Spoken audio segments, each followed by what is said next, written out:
સ્વાધ્યાય 3.10 જેમાં આપણે કીધું છે કે કોઈ એક ખેલાડી 29.4 મીટર પર સેકન્ડની પ્રારંભિક ઝડપથી એક દડાને ઉર્ધ્વ દિશામાં ફેંકે છે.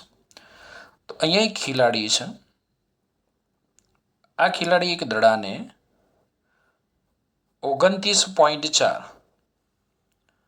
મીટર પર સેકન્ડની પ્રારંભિક ઝડપથી ઉર્ધ્વ દિશામાં ફેંકે છે. એટલે આપણને અહીંયા દડાનો પ્રારંભિક વેગ 29.4 મીટર પર સેકન્ડ આપેલો છે. પ્રારંભિક વેગ કે ઝડપને આપણે શેના વડે દર્શાવી શકીએ? v0 કેટલા આપ્યા છે? 29.4 મીટર પર સેકન્ડ. જેના આધારે આપણને અમુક અહીંયા પ્રશ્નો પૂછેલા છે. જેમાં એમાં આપણને ક્વેશ્ચન પૂછેલો છે કે દડાની ઉર્ધ્વ દિશાની ગતિ દરમિયાન પ્રવેગની દિશા કઈ હશે? તો આપણને ખબર છે કે કોઈ પણ પદાર્થને ઉર્ધ્વ દિશામાં ફેંકવામાં આવે એટલે કે ઉપર ફેંકવામાં આવે કે અધો દિશામાં એટલે કે મુક્ત પતન કરાવવામાં આવે તો ગુરુત્વ પ્રવેગ જી તો હંમેશા કઈ દિશામાં હોય? તો ગુરુત્વ પ્રવેગ જી હંમેશા અધો દિશામાં જ હોય. પદાર્થને ઉપર ફેંકો કે નીચે ફેંકો, ગુરુત્વ પ્રવેગ જી હંમેશા અધો દિશામાં હોય, પૃથ્વીના કેન્દ્રની દિશામાં હોય. ઓકે. અને સમગ્ર ગતિ દરમિયાન ગુરુત્વ પ્રવેગ જી નું મૂલ્ય કેવું રહે? અચળ રહે. તો પહેલો ક્વેશ્ચન આપણને પૂછ્યો છે કે દડાની ઉર્ધ્વ દિશામાંની ગતિ દરમિયાન પ્રવેગની દિશા કઈ હશે? તો આપણે લખી શકીએ અહીંયા પ્રવેગ કઈ દિશામાં હશે? તો પ્રવેગ શિરોલંબ અધો દિશામાં એટલે કે પૃથ્વીના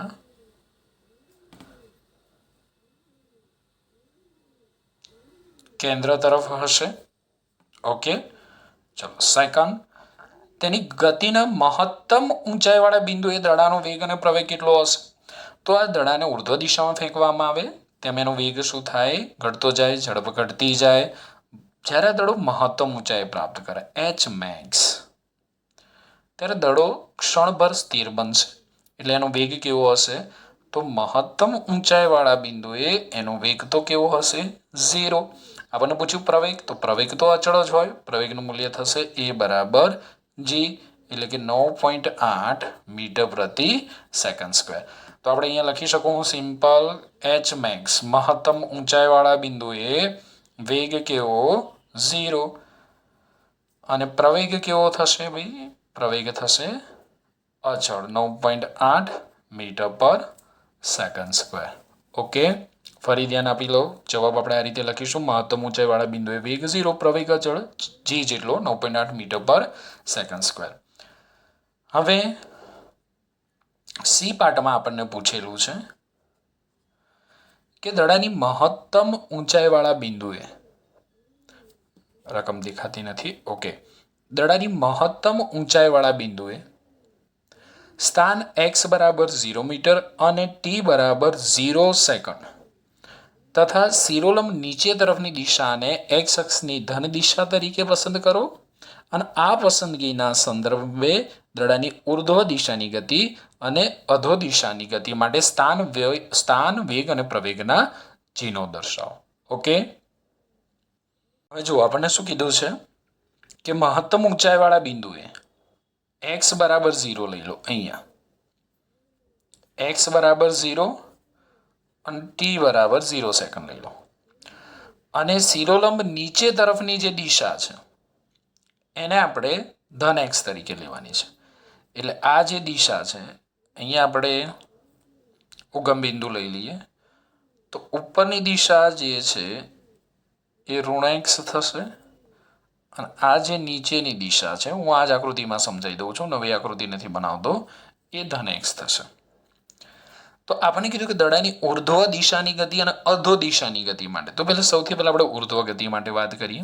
તો સિમ્પલ મેં આ સંજ્ઞા પ્રણાલી તમને શીખવાડેલી છે. તો ઉર્ધ્વ ગતિ તો સ્થાનાંતર કેવું મળશે? ઋણ. હવે સ્થાનાંતર જો ઋણ હોય તો આપણી જોડે સૂત્ર છે. વેગનું સૂત્ર કયું છે? v is equal to dx by dt. તો x ઋણ થયું તો વેગ પણ કેવો થશે? ઋણ થશે. બરોબર છે. સમજો અહીંયા પદાર્થ કઈ દિશામાં ગતિ કરે છે? ઋણ એક્સ દિશામાં ગતિ કરે છે. ઉર્ધ્વ દિશામાં ફેંકીશું એટલે પદાર્થ ઋણ એક્સ દિશામાં ગતિ કરે તો સ્થાનાંતર કેવું મળશે? ઋણ મળશે. એટલે અહીંયા આપણે લખી શકીએ એક્સ લેસ ધેન 0 એટલે કેવું? ઋણ. સ્થાનાંતર કે સ્થાન ઋણ મળે તો વેગ પણ કેવો મળશે? ઋણ મળશે. વી લેસ ધેન 0 વેગ પણ આપણને ઋણ મળશે. હવે મેં હમણાં જ કીધું કે પદાર્થ ઉપરની દિશામાં ગતિ કરતો હોય કે નીચેની દિશામાં ગતિ કરતો હોય, ગુરુત્વ પ્રવેગ જી બરોબર છે, હંમેશા કઈ દિશામાં હશે? અધો દિશામાં. તો પ્રવેગ અહીંયા ધન દિશામાં હશે એટલે પ્રવેગ ધન એક્સ દિશામાં હશે. આથી પ્રવેગ આપણને ધન મળશે. ઓકે, અહીંયા આપણને ગુરુત્વ પ્રવેગની વાત કરી છે. પદાર્થ ઉર્ધ્વ કે અધો દિશામાં ગતિ કરતો હોય એટલે રેખીય પ્રવેગ ના હોય, હંમેશા ગુરુત્વ પ્રવેગ જી જ હોય. આ ધ્યાન રાખજો. એટલે ઉપરની ગતિ માટે સ્થાનાંતર ઋણ એટલે dx બાય dt પરથી વેગ ઋણ.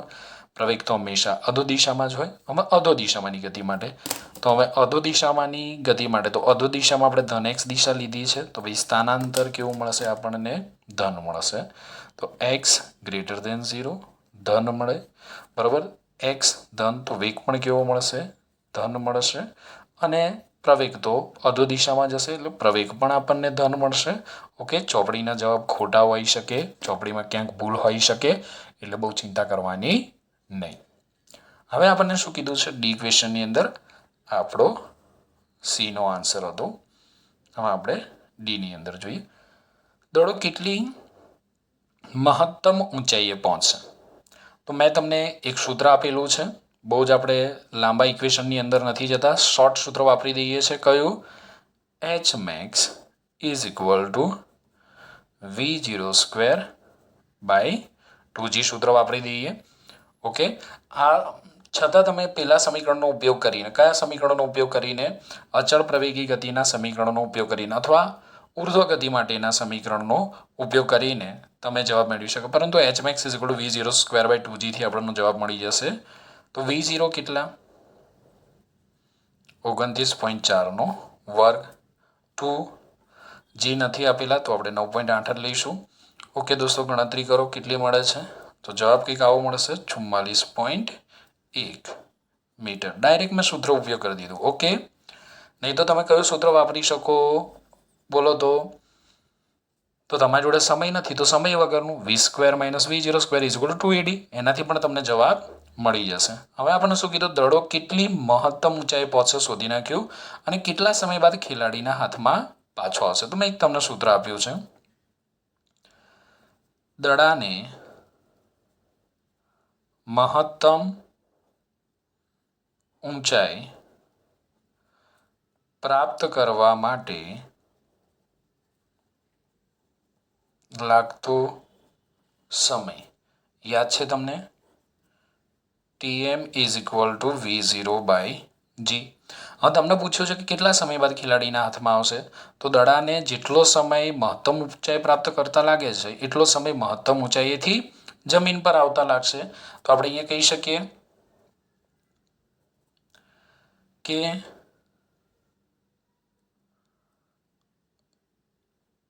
ખેલાડીના હાથમાં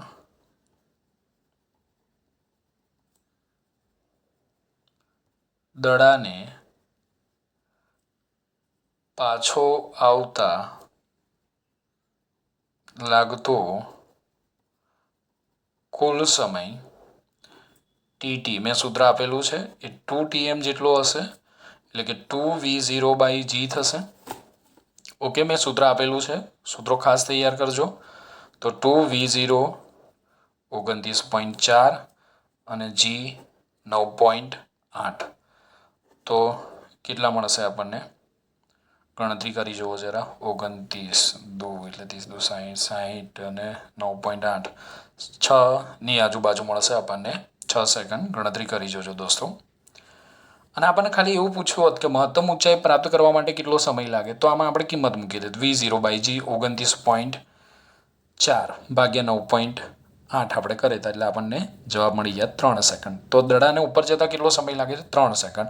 અને નીચે પાછો આવતા પણ કેટલો સમય લાગે છે? 3 સેકન્ડ. એટલે ટોટલ કેટલો સમય લાગશે? 6 સેકન્ડ સમય લાગશે. ડાયરેક્ટ સૂત્રનો ઉપયોગ કરીને આપણે અહીંયા જવાબ મેળવેલા. ચલો સ્ક્રીનશોટ લઈ લો. First second.